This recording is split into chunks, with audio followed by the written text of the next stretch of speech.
Hey guys, Matt here with Superior Glove, and today we have a guest. This is Robert Giesling. He is our Vice President of Sales in the United States, and today we're going to talk a little bit about glove gauges. Thank you, Matt. Appreciate it.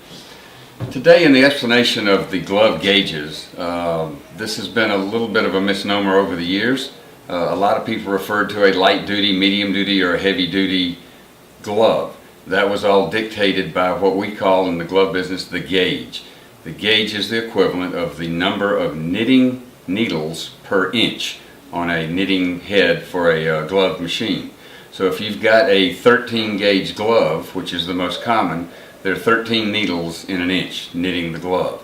If you drop down to a 7 gauge glove, which is generally your heaviest gauge, now you only have 7 needles in that same inch. So this allows us to put in a heavier yarn, thus giving you higher abrasion, better cut, other items like that. In today's new world of engineered yarns, we're able to reverse that, and by taking a higher gauge, say an 18 gauge, where now we have 18 needles per inch, we're able to give you a much higher dexterity product without sacrificing your cut resistance or abrasion resistance. We're going to show you some examples of the different gauges of gloves. This glove is a 7 gauge glove, and if you'll notice, you can see the knit. It's much larger.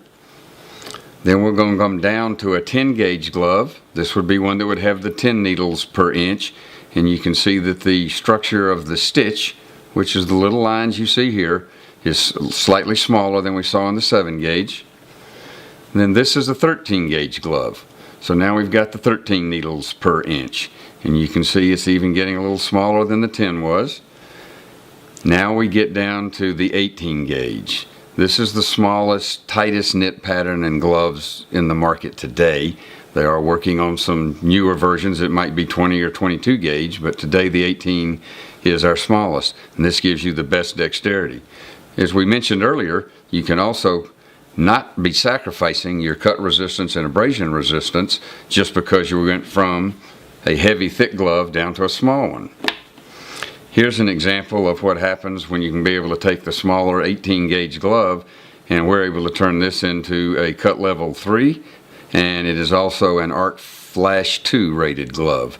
But you've got the dexterity that's needed by the electricians and linemen that use a product like this.